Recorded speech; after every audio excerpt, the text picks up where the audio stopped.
Hi, I'm Elliot.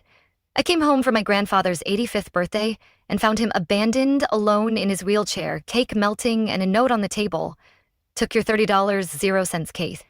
They left him like trash and thought no one would find out, but they didn't know what I'd already uncovered. Before we dive in, what time is it where you are? And who would you trust with your legacy? To comment, you might need to rethink everything, like I did. I didn't expect balloons or banners, but I did expect someone to answer the door. The silence that greeted me, a chilling omen of the betrayal to come. It was a quiet Saturday in late April, the kind of day where the world feels like it's holding its breath. The air in Minnesota was crisp, oak leaves scattered across cracked pavement like reminders of things left unsaid, their rustling a soft warning I couldn't yet decipher. I pulled into the driveway, my rental car humming one final sigh before shutting off, its engine's quiet death echoing the stillness of the house. In my lap, a small bouquet of fresh daisies rested. I'd tied them with a cashmere scarf I picked up at a local artisan fair in Austin, its soft texture a small act of love for a man who deserved so much more. Grandpa always complained his neck got cold, a detail I'd clung to across the miles that separated us. I hadn't been home in years, not for lack of love, but because love never quite invited me back. Each unreturned call a brick in the wall they'd built between us.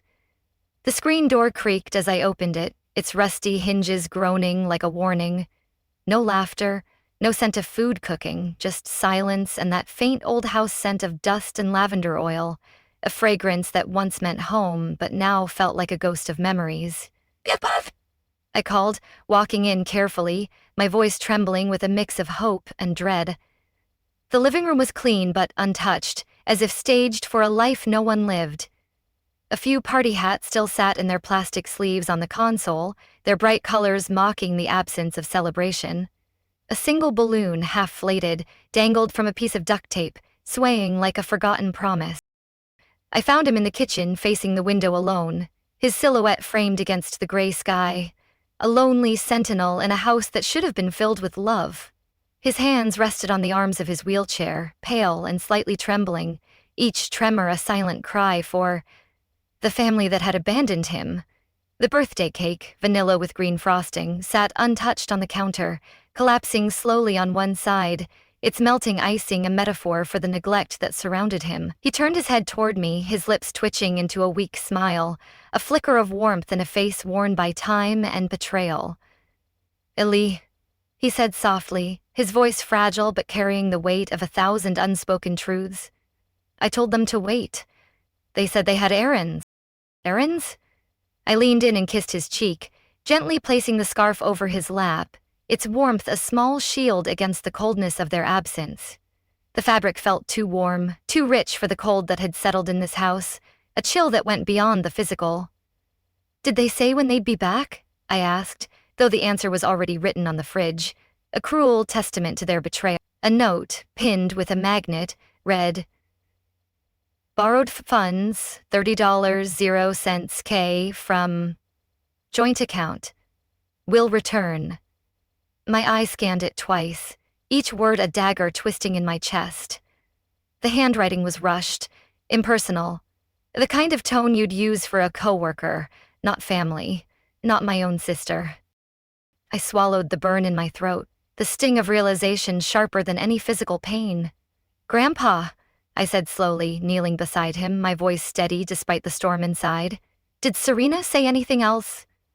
He sighed, his breath shallow but his voice carrying weight. "I asked them to include you. Told them you were coming, that it meant something to me, but they said it was complicated." That word again, a flimsy excuse that had haunted me for years. He looked away, his eyes clouded with a sorrow I couldn't bear. "They didn't want to move the date." "Complicated," I repeated, my voice sharper now, the anger bubbling beneath the surface. "They knew I was coming, didn't they?" Grandpa nodded faintly, his silence louder than any words.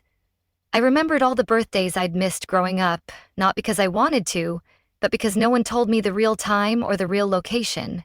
Each omission a deliberate cut to keep me at a distance. My flight had been booked months ago, just like I promised him when we spoke last. His voice on the phone a lifeline across the miles. But of course no one else remembered. Or maybe they remembered too well.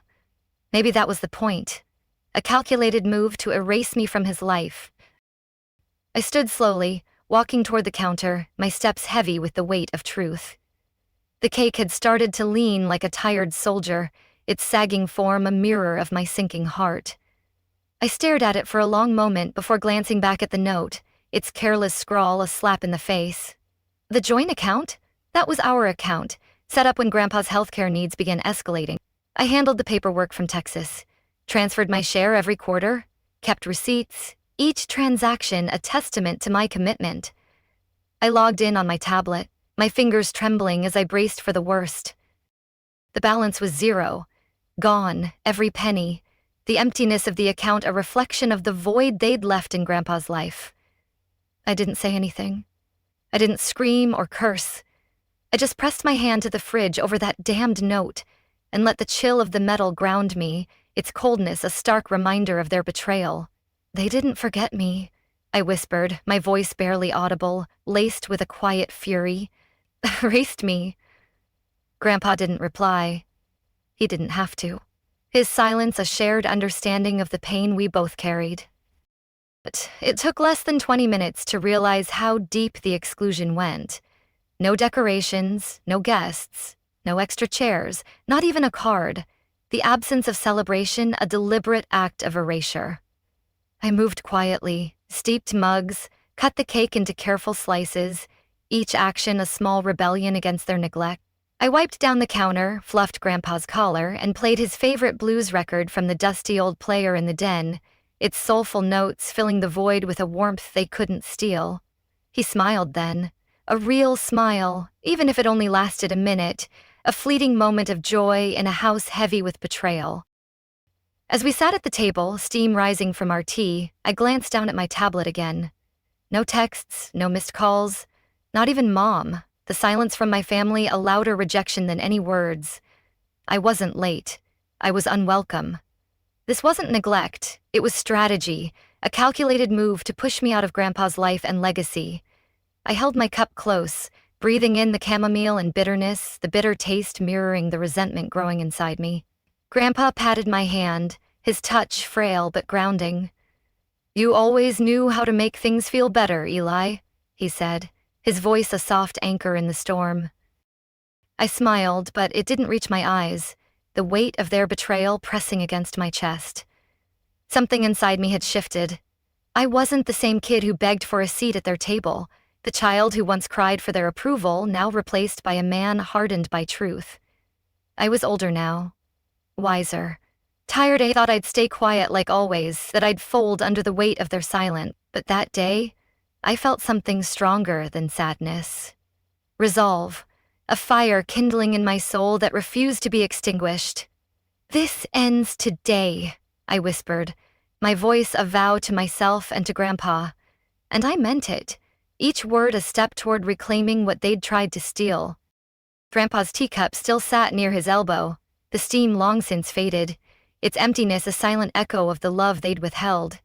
He was resting in his recliner now, wrapped in the scarf I brought, his eyelids fluttering between dozing and watching the wind outside. The soft rustle of leaves, a quiet contrast to the storm brewing within me. I had moved around the kitchen like a ghost, silent but deliberate, each action a defiance of their erasure. The cake was covered, the dishes done, and yet I couldn't sit still, a restless energy driving me to uncover the truth. My eyes drifted to the hallway, his room, the one they never showed in their social media updates, its absence from their curated posts a glaring omission.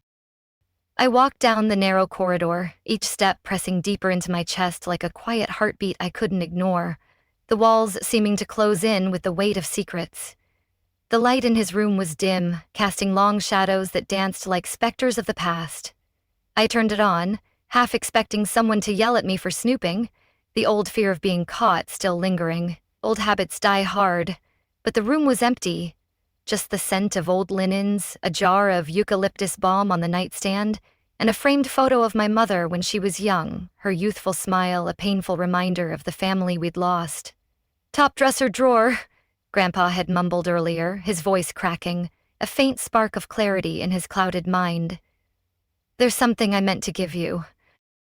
I opened it gently, my hands trembling with anticipation. Tucked beneath mismatched socks and handkerchiefs was a wooden box, worn, soft at the corners like it had been opened and closed 1,000 times, its weathered surface a testament to the love it held. I sat on the bed, crossed my legs, and pulled off the lid, my breath catching as I peered inside. Photos first, black and white, some faded Polaroids, me as a child sitting in Grandpa's lap, painting a birdhouse for his garden, his laughter from that day echoing in my memory. A birth card I'd made him with crooked stars and the word Grandy spelled wrong, its childish scrawl a reminder of the bond they couldn't break. And then the pendant, its silver surface cool against my palm. I held it, felt the familiar weight, a tangible link to the past. Inside, my baby photo on one side, the other side empty, a space waiting for a future I'd fight to protect. I smiled through the ache in my chest, the pain of their betrayal mingling with the love Grandpa had always shown. At the bottom, under a folded wool mitten, was a document. My name jumped out first. Elliot James Carver, its bold letters a beacon in the dim light. It was a co-ownership draft dated years ago, before the dementia started creeping in, a promise made in clearer times. Grandpa and I were both listed as future co-owners of the house. No Serena, no Miles. Their absence from the document a silent rebuke. But it wasn't notarized. No stamp, no witness signature, just 2 names and hope, a fragile dream they'd crushed. He must have shown it to them, or tried to. His trust in them a mistake they'd exploited? Maybe that's why Serena blocked my number last year. Why her texts grew cold and distant. Why Miles sent that text in January saying, "You're always so dramatic, Elliot. Maybe stay in Texas this year." So that was their plan. Keep me out of sight, then out of mind, and eventually out of the will, a slow erasure designed to leave no trace. I felt like I'd been sucker punched with velvet gloves, the betrayal soft but devastating. The worst betrayal never screams. It whispers. And their whispers had nearly silenced me. I stood, turned off the light, and slid the wooden box back just the way I found it, its secret safe for now. My mind was racing as I headed to the kitchen to check on Grandpa again, each step fueled by a growing resolve. He stirred, smiling faintly when he saw me, his weathered face a map of the love we shared. "Did you find it?" he asked, his voice a fragile thread connecting us. "I did," I replied, my tone soft but resolute. He nodded, like it hurt to admit. "They said you had your own life, that you didn't want to be tied down here." "I never said that," I said firmly, kneeling beside him, my eyes locking onto his. "They lied to you, Grandpa. They lied to us both." "I know," he whispered, his voice heavy with the weight of truth. A long silence passed between us, the air thick with shared pain. Then, just before I turned to make him another cup of tea, he muttered, "I tried to fix it. I tried, Eli. But they always made me feel like it'd be easier if I just let it be." "You don't have to let it be anymore," I said, my voice fierce with determination. "I'm here, now, and I'm not going anywhere." My hands were trembling again, but this time not from sadness. Frustration, a righteous anger that burned brighter with each revelation, that kind of quiet corrosion.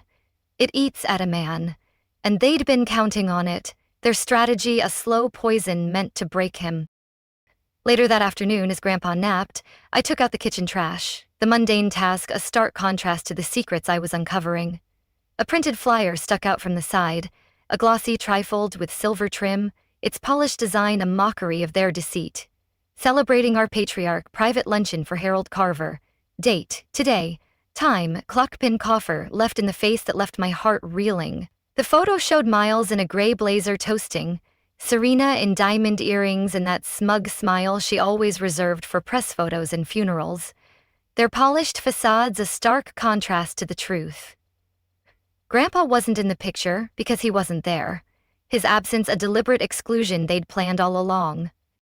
I grabbed my tablet, searched Instagram, and there it was, a full album, each image a carefully curated lie. Such a beautiful tribute. Miles and Serena, you're such angels for doing this for your dad. Comment after comment, praise built on a foundation of deceit. My stomach turned, the bile rising as I scrolled through their staged perfection. I didn't realize I was crying until my thumb slipped across the screen, the tears blurring the images of their betrayal. This wasn't about me anymore. They used Grandpa, his face, his name, for image management, turning his legacy into a prop for their social climbing. He didn't even know, and that ignorance was their cruelest weapon.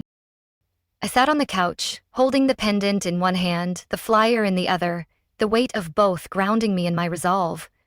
A storm began rolling in outside, sharp gusts rattling the windows, thunder in the distance, its rumble echoing the fury building inside me. I could feel it echoing something inside me, a storm of my own that refused to be silenced. That's when I opened my laptop, its screen a beacon in the darkening room. Bank statements, the joint account withdrawals, screenshots, emails between Miles and a financial advisor, one I recognized from when I tried to inquire about long-term care planning. It was all there in pieces, just waiting to be reassembled, a puzzle of deceit I was determined to solve. And the note on the fridge. I took a high-risk photo of it, date-stamped, its careless scrawl a piece of evidence I'd wield like a sword. They thought I wouldn't come. They thought I wouldn't find out. They were wrong, and their arrogance would be their downfall. I opened a blank document and started a timeline. Not for the courts, not yet. But for me, because when you've been erased, the first step is to write yourself back in, each word a reclaiming of my place in Grandpa's life. By the time the sun slipped behind the trees and the house fell into hush again, I had documented everything I could, each file a brick in the wall of truth I was building. I backed up photos to the cloud, made a folder titled Justice, and labeled each screenshot with a date, the act of organizing a cathartic rebellion against their lives. There was something about clicking save that made it all feel real, like I was reclaiming parts of myself they thought were disposable, each click a step toward justice. I stood, stretched, and headed to the guest room to pull out fresh sheets, the mundane task a brief respite from the storm within. As I tugged open the dresser drawer, a slip of paper fluttered out and landed near my foot. A clipping, old newsprint, brittle at the edges, its faded ink a relic of their deception. I picked it up carefully. Local philanthropists Miles and Serena Holt build family care legacy. There was a smiling photo of them standing out Silver Pines, hands clasped like some Hallmark couple who never missed church, their polished smiles a mask for their greed. Below that, their years of dedication, caring relatives, and reviving the family home as a center for multi-generational love and care, multi-generational love and care. I sat on the edge of the bed, numb, the words of bitter mockery of the truth. There was no mention of me, no line about the months I spent reading to Grandma, or the years I stayed in Minnesota while they flew off to charity galas and ski retreats. Not even a sentence about Grandpa's dementia diagnosis, which I researched, tracked, and made care plans for from 1,000 miles away, my efforts erased as if they'd never existed. They'd rewritten the entire story, turning my sacrifices into their accolades. They said you left us, I remembered a cousin commenting once, her words a dagger planted by Serena's lies. Said you didn't like the responsibility. No, I just didn't make it photogenic. My quiet devotion no match for their staged perfection. They weren't just stealing assets. They were stealing legacy, memory, credit. They rewrote my story, and everyone applauded, I whispered, folding the paper slowly, its creases a map of their betrayal. Later that night, the house creaked with its usual sounds, the soft groan of floorboards, Grandpa snoring gently in the recliner, wind tapping the windows like it was trying to warn me, each sound a reminder of the life I was fighting to protect. Then came a knock, soft, tentative, its unexpectedness jolting me from my thoughts. I peeked through the side window and blinked. Nate, Serena's son, 17, hoodie up, hands stuffed deep into his pockets like he was afraid they'd betray him, his nervous posture a stark contrast to his parents' arrogance. I opened the door a crack. Why now, Nate? I asked, my voice wary but soft, searching his face for the truth. I heard something I can't unhear, he said, his voice barely above a whisper, his eyes darting nervously. I let him in. the faint scent of cologne and teenage regret following him. He sat at the kitchen table, eyes darting around, his hands fidgeting as if wrestling with his conscience. "They made me unfollow you last year," he said, voice low. "Told me you were being difficult, that you were trying to take what wasn't yours." My jaw clenched, but I said nothing, letting his words hang in the air like a confession. "I believed them," he continued, his voice cracking with guilt. "But today I heard them talking in the car. I saw something." He pulled out his smartphone, thumbed through his gallery, and showed me a screenshot, his hands trembling as he handed it over. It was a group chat, Miles, Serena, and a few others I didn't recognize by username. "We need to make sure he's not in the way anymore," one message read. Then another, from Serena herself. "Let him play the victim. We'll own the estate either way." I stared at it, the words a cold confirmation of their cruelty. Not just cruelty strategy, a calculated plan to erase me completely. Nate looked like he wanted to disappear into the floor. "I'm sorry," he mumbled, his voice heavy with shame. "I didn't know what they were really doing." I nodded slowly, my heart softening for the boy caught in their web. "I did. I just couldn't prove it until now." "What are you going to do?" he asked, his eyes wide with fear and hope, searching for a way out of the mess his parents had created. "It's right here," I said, my voice steady, a promise to him and to myself. Before he left, he said, "I think Grandpa deserves to know, but they'll flip if they find out I was here." "You don't have to worry about that," I said gently, placing a hand on his shoulder. "Thank you for being braver than your parents." After he left, I sat back down with my laptop and typed in a name I hadn't thought of in years.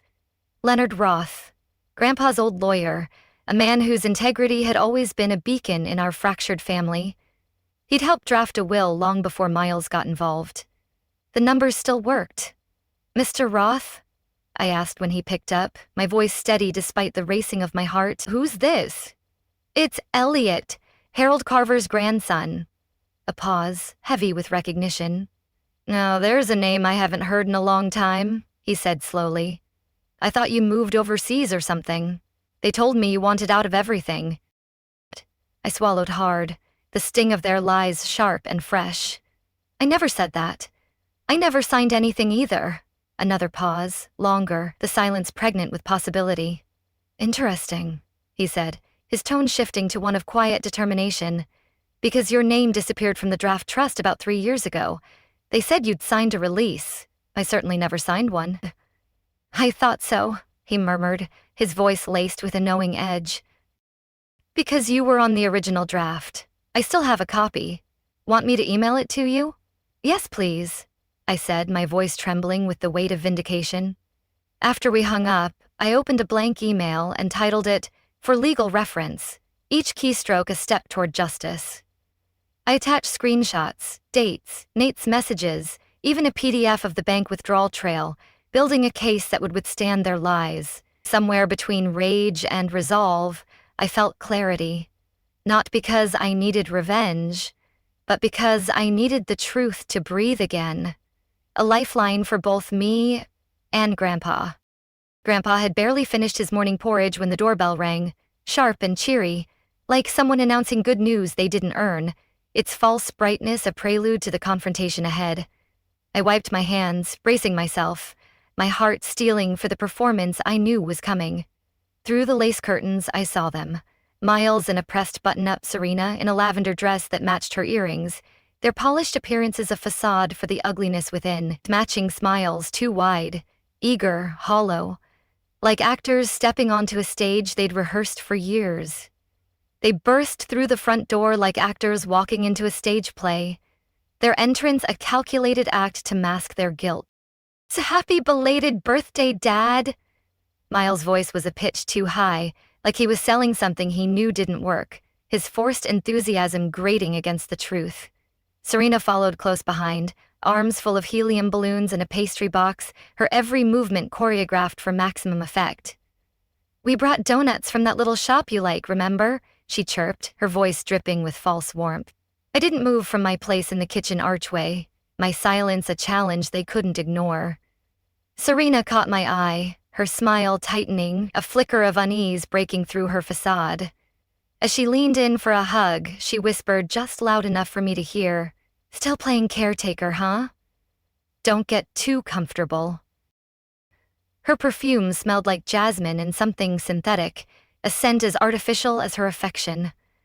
I didn't hug her back, my stillness a quiet defiance. Grandpa blinked at them from his recliner, polite but distant, his eyes clouded with a weariness that spoke volumes. "Where were you yesterday?" he asked quietly, his voice cutting through their performance like a knife. "Oh, Dad," Serena giggled, brushing him off, her laugh a brittle attempt to deflect. "We had to handle a few things. We figured we'd make it up today with sweets and gifts." She set a brightly colored bag on the coffee table like it was something precious, its vibrant wrapping a stark contrast to the deceit it concealed. I stayed silent, watching them hover around him with exaggerated affection, their every gesture a carefully rehearsed lie. Miles handed him a card, ruffled his thinning hair, and took out his smartphone to snap a selfie with Grandpa, who didn't smile, his expression a silent rebuke to their charade. "You're looking good, Dad," Miles said, his voice oozing false sincerity. "We'll have to do this again soon." They stayed for just under an hour, long enough to leave behind the illusion of love, but not long enough to actually show it, their brief visit a performance designed to maintain appearances. When they finally left, I waited until I heard the SUV engine fade before I picked up the gift bag, my hands steady despite the storm within. Nestled beneath tissue paper was an envelope labeled "Financial Title and Some Dates."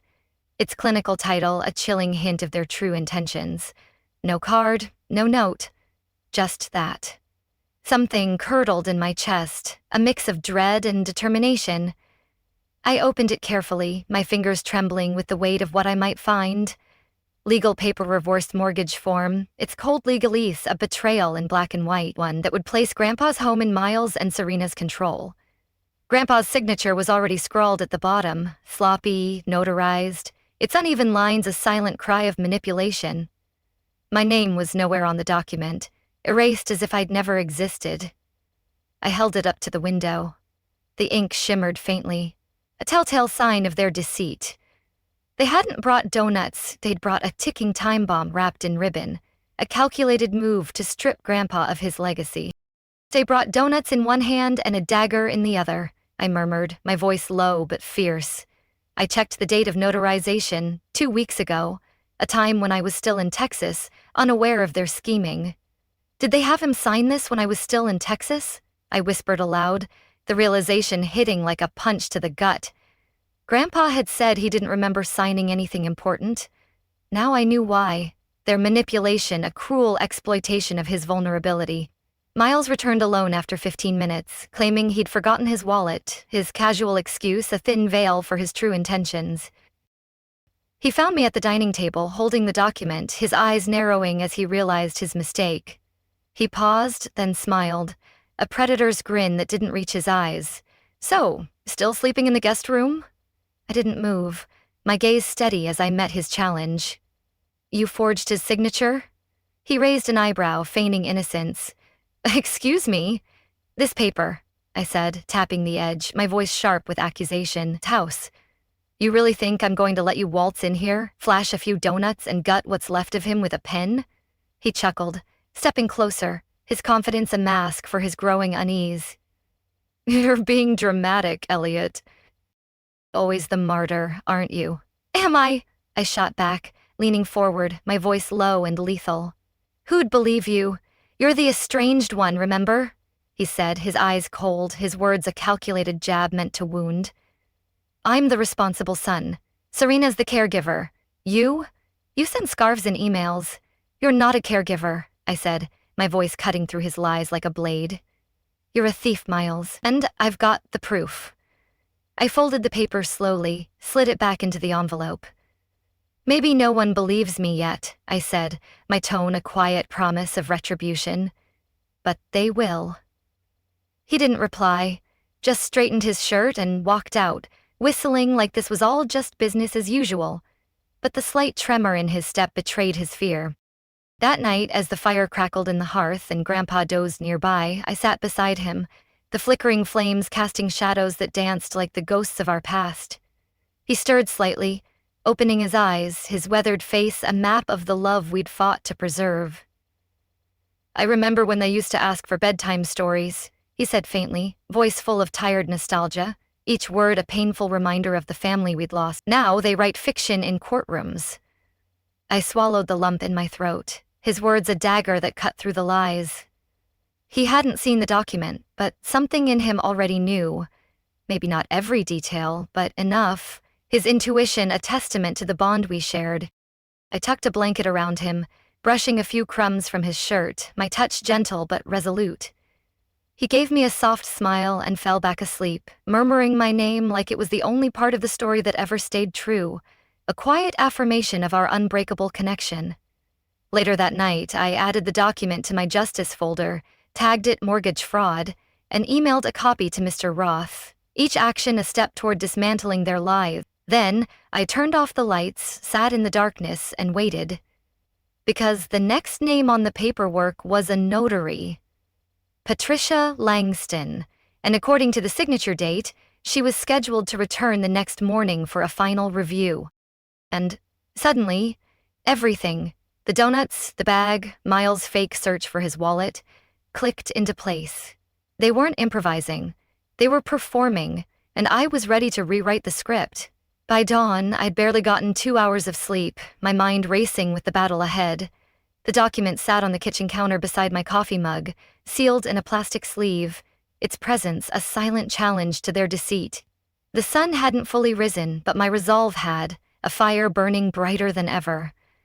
I was just rinsing out Grandpa's cup when the doorbell rang again. A different tone this time, not cheerful, more businesslike, rhythmic, efficient, its precision a prelude to the confrontation I'd orchestrated.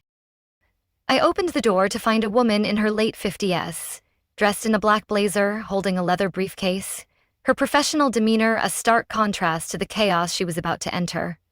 "Good morning. I'm Patricia Langston, Notary Public. Mr. Holt scheduled me for final signatures this morning." "Mr. Holt?" I said, feigning surprise, though I'd been expecting her, my voice calm but laced with intent. That was the name on the reverse mortgage paperwork. Some local loan officer Miles had probably buttered up. I stepped aside slowly, voice level. "Of course, please come in." She followed me into the dining room, her steps hesitant as she sensed the tension in the air.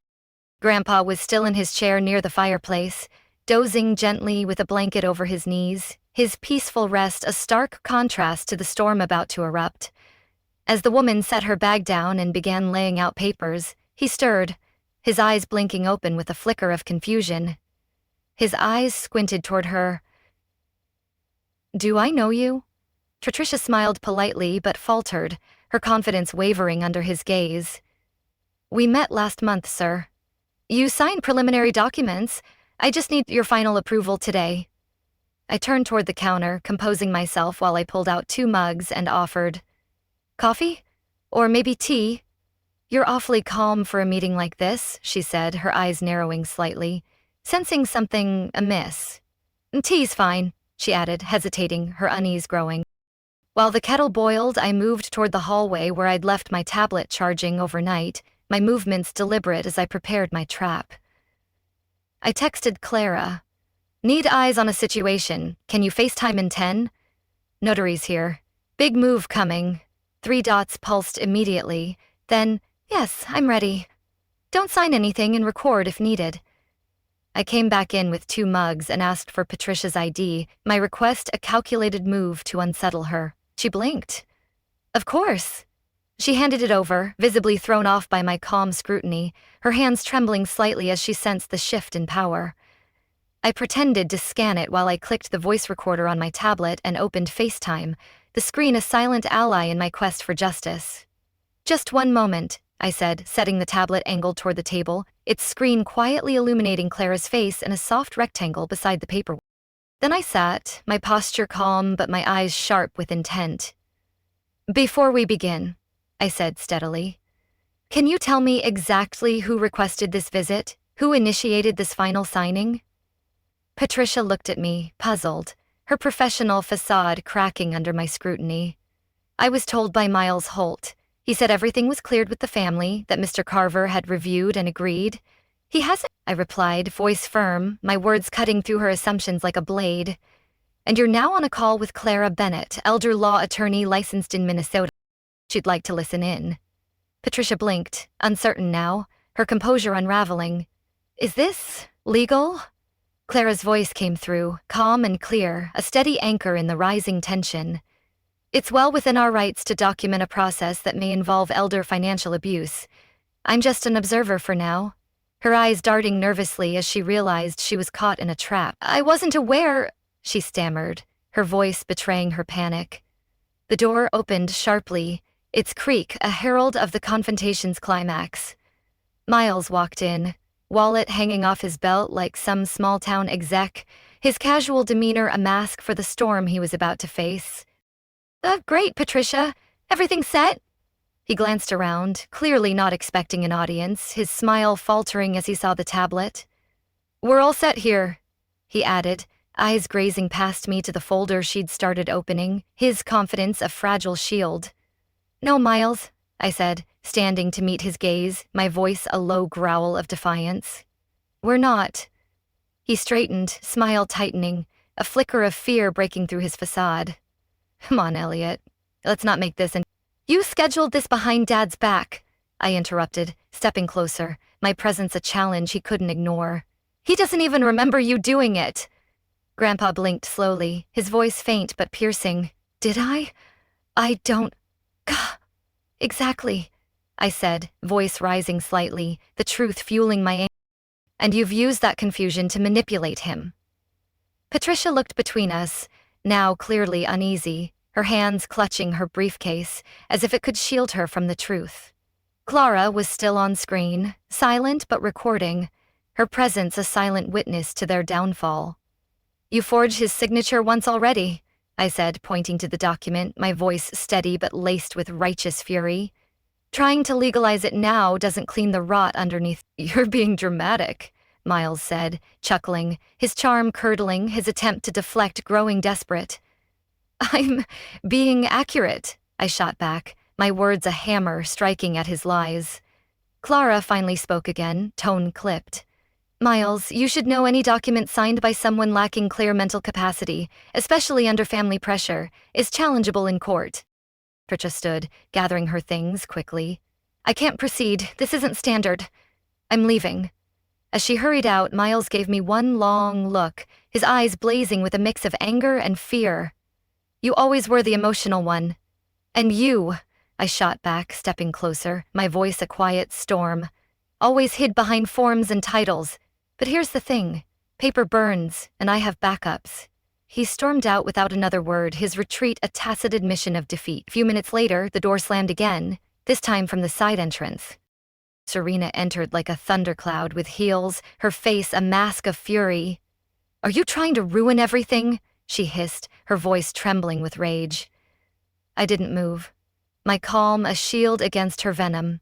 "If everything means lying, stealing, and manipulating a man who trusted you, then yes, that's exactly what I'm doing. You're destroying our family," she spat, her hands clenching into fists, her perfect facade crumbling. "Oh, Serena," I said, my voice steady.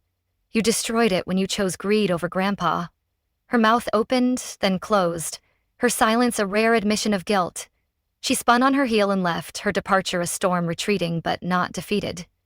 Grandpa, still sitting quietly, looked at me with faint confusion, then nodded once. "Good boy," he murmured, his words a quiet affirmation of my fight. I sat down beside him again, holding his hand, the warmth of his touch grounding me in the chaos. I didn't cry. I didn't shake. I felt the fire move from my belly to my spine, steady, purposeful, a resolve that would carry me through the battles to come. No one moved, the room frozen in a moment of reckoning. They were waiting for me to explode, to scream, to storm out, their anticipation a testament to their underestimation of me. But I didn't. Instead, I opened my portfolio and laid out copies of bank statements, medical records, and notarized logs, each document a piece of the truth they'd tried to bury. "This is what's real," I said, my voice steady and unyielding. Not your slides, not your curated lies. And when I looked at Serena's face, tight, cornered, unsure, I realized something. They weren't afraid of me. They were afraid I'd stop staying quiet. Their fear, a crack in the armor of their deceit.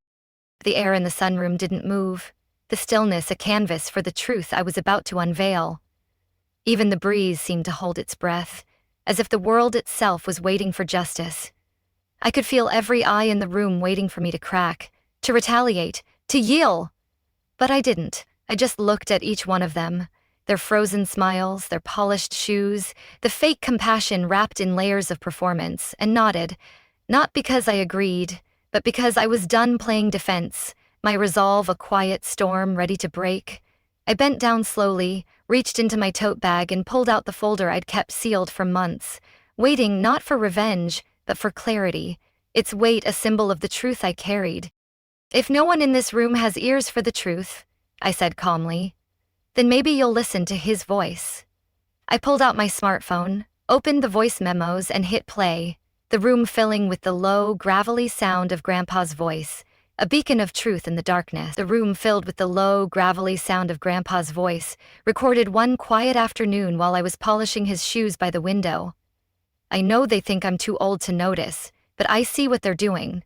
Elliot's the only one who stayed human. He didn't want anything from me, just time. No one said a word, not even Serena, her face paling as the truth echoed around her.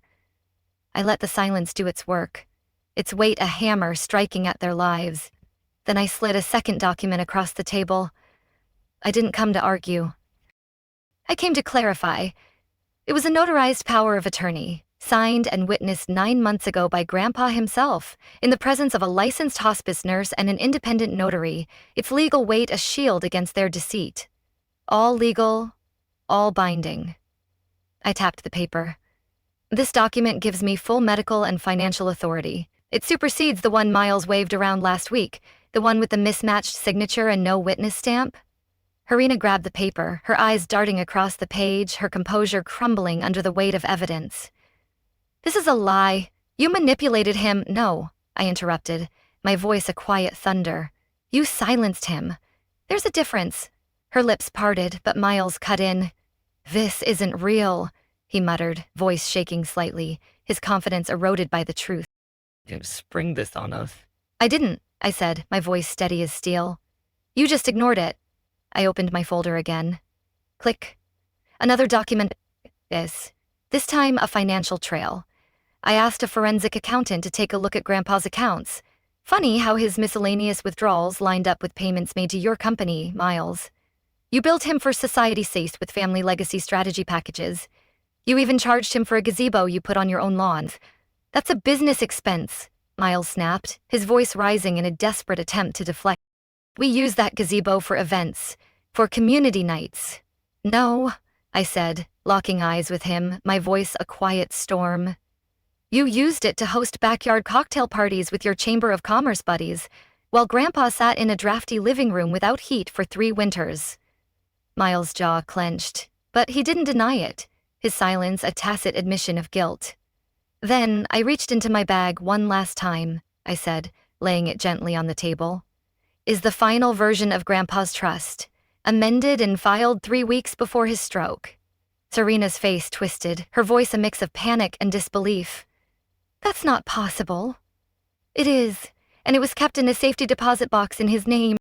Box number 312, First Trust Bank, verified this week, I said, my voice steady as I delivered the final blow.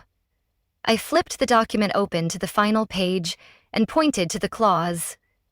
All real estate assets and residual holdings are to be transferred to Elliot J. Carver, sole heir and designated caretaker in the event of my incapacitation. The signatures were clear, the ink a testament to Grandpa's trust. The stamp from the trust attorney in Minneapolis was visible, its official seal a barrier they couldn't breach. The amendment was valid, a legal fortress they couldn't dismantle. For a second, no one moved, the room frozen in the aftermath of truth. Then Miles pushed back from the table, knocking over his water glass, his voice a desperate roar. You set us up, he barked. This whole thing, this meeting, you staged it. I looked at him, calm and level. No, you set the fire, I just walked through it. Serena covered her mouth, eyes red, stood abruptly, and left the room. I heard the bathroom door slam shut. Across from me, Miles slumped in his chair like the wind had been knocked out of him. Elliot's story is a heart-wrenching testament to the pain of familial betrayal and the courage it takes to reclaim what's been stolen. Standing up for his grandfather, he uncovered a web of lies and fought for truth against those he once trusted. Have you ever had to confront loved ones to protect someone dear? What strength did you find to face that challenge? Share your stories in the comments and let's create a space to honor the resilience that carries us through. Follow the channel for more powerful tales of truth and redemption.